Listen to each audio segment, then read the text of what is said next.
100 years ago, W.K. Kellogg perfected his first cereal. So proud, he signed every box to guarantee it contained his unique recipe. This trusted sign of quality still stands today. Hello, my name is Timothy Quadri. I'm here to talk about the market definition and market size. The market that we're talking about is UK breakfast cereals. The market size, the consumer market. The market types we're focused on is the perfect competition, and the type of industry in the market is the large and the multinational industry. For example, the Kelloggs industry we're looking at. The market size of this industry, the growth in 2007 from the graph given here, is increased by 5.2%, and the value of this industry in the UK is £1,660 million. My name is Nemat Bela. From this graph that we've shown, this is basically talking about the Kellogg's market share. Like you can see in the graph that Kellogg's has 39.4% market share of the cereal bar industry.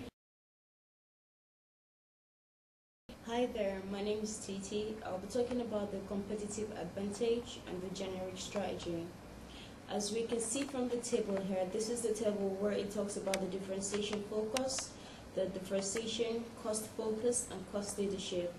The business unit level is the primary context of industry rivalry. According to Michael Porter, who identified 3 generic strategies: the cost leadership, differentiation, and focus. This can be implemented at the business unit level to create a competitive advantage. The proper generic strategy will position the firm to leverage its strength and defend against the adverse effects of the 5 forces. The threats of substitutes, which is quite important for the industry as well with the customers, become attached to differentiating attributes, reducing threats of substitutes, and the rivalry will be brand loyalty to keep customer focused. Basically, from the diagram we have here behind me, the industry life cycle for the cereal industry, it has grown rapidly from the introduction rate to the maturity saturation growth rate stage. As you can see here, the growth stage at the introduction level has increased rapidly because with all industries, especially like Kellogg's, they've come up with different brands and different types of cereals every time. And we can see that with time, they've now gotten to the maturity state, to the maturity saturation growth level, which is obviously possible because, as you can see, now we have cereal bars, we have a lot of other cereal frosties, and we have different healthy options of cereal. And that is why we feel this industry life cycle has grown massively. My name is Nemat. I'm here today to present the pestle analysis. Talking about the political aspects of pestle analysis, basically because some of us are kind of obese these days, the government have encouraged people to eat more healthy food lifestyle. And talking about the economic part of it, there's an increase in grain prices and there's a decrease in disposable income. The social aspect, there's an increase in aging population, while in technological aspect, there's increase in use of internet and TV programs. Moving on to the international aspect of the pestle, firm needs to adapt the product of consumer taste. Basically, what this is simply telling us is that the organization, such as Kellogg's, they have to actually know what their customers want, so they can actually produce what they want, and every time they come to the store, they can actually get what they want. And talking about the legal aspects of it, for example, the food safety regulations, in every organization or every company, they have to check if their food is, they have to check their health and safety, if their food is hygiene. At the back of the carton of the cereal bar, there's always a direction on how to kind of recycle their carton. I'm here to talk about Porter's 5 forces. Yeah, Porter referred to these forces as the microenvironment to contrast it with the more general term macroenvironment. First of all, I'll be going to talk about the bargaining power of customers. The bargaining power of customers is also described as the market of outputs, that is the abilities of customers to put the firm under pressure, which also affects the customer sensitivity to price changes. Like, for example, the trends of the consumption in terms of the Kelloggs. And then I'm going to move on to the bargaining power of the suppliers. This is also described as the market of inputs. Suppliers of raw materials, components, labor, and services such as expertise to the firm can be a source of power over the firm. Like, for example, the suppliers may refuse to work with the firm, e.g. charging excessively high prices for unique resources. The threat of the substitute products.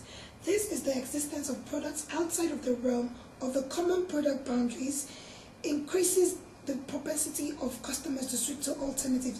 So, for example, people, if they're not okay with the Kellogg's brand, they could easily move on to buying bread instead of buying cereals or pastries or fruit or yogurt.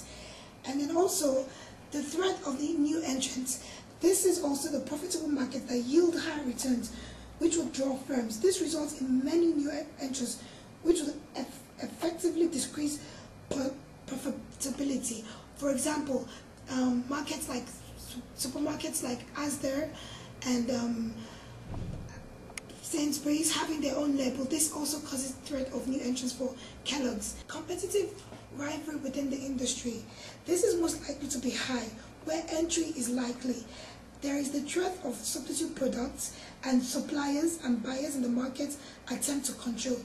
This is why it is always seen in the center of the diagram, as we have put here. Hi, I'm Sylvia. I'm going to be talking about the key factor for success. The Japanese strategist Kenichi Omae suggested that to tackle various matters related to the strategic environmental analysis, companies can identify the key factors for success likely to enable them to achieve their goals. These have been identified as the 3 C's, which are customers, competitors, competition, and corporations. As far as customers are concerned, in fact, companies should identify their needs. They should understand if there are specific segments, if branding is important. It is also crucial to understand who are the main competitors, what influences competition. Kellogg's key factor for success are the company's focus on customers, its effective segmentation and branding, and its concerns about corporate social responsibility. Looking at competition, Kellogg's is well differentiated from competitors, in fact has a premium brand and achieved market superiority.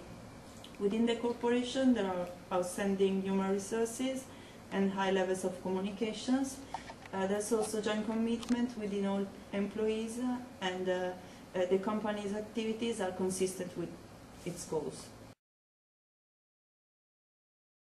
Hi, my name is Nyasha, and I'm going to talk about the opportunities and threats within the industry. The first opportunity I'll talk about is technological advancement. Markets are increasingly changing, and factors such as advancement and wide entrance to information influencing this change. And although this might be costly to the company and reduce employment, an opportunity to beat the competitors in technological advancement will contribute to mass production, quality, and efficiency. The second point is research and development. Improved market research relates to an increase in market share. The third point is entrance to new markets. This will be a good area to concentrate on for Kellogg's in order to be able to expand where other competitors are not yet aware of. The first threat is competition. Rivals to the cereals industry might cause stiff competition to the existing companies. For Kellogg's, its main competitors include Kraft and General Mills, which in 2008 had the same market share of 29.8%. This can be seen as a price competition and may lead to the downfall of Kellogg's and some of the companies if they don't reconsider their pricing strategy. The second point is climate change. Increase in global warming might affect the production of raw materials such as wheat. In conclusion, we know that Kellogg has been a successful company for over 100 years, and this is for different reasons. For instance, the different types of product that they've created so far, healthy products even for kids as well, that they can take their healthy bars to school as a substitute for their lunch or their mid break snack. And another one that we do know is that their main strength is an established brand. In recommendation, we like to point out to Kellogg's that for them to maintain a position in the market, we would advise them to reduce the prices of their products, whereby they would be able to maintain their position as they are the main industry, the main market within the industry.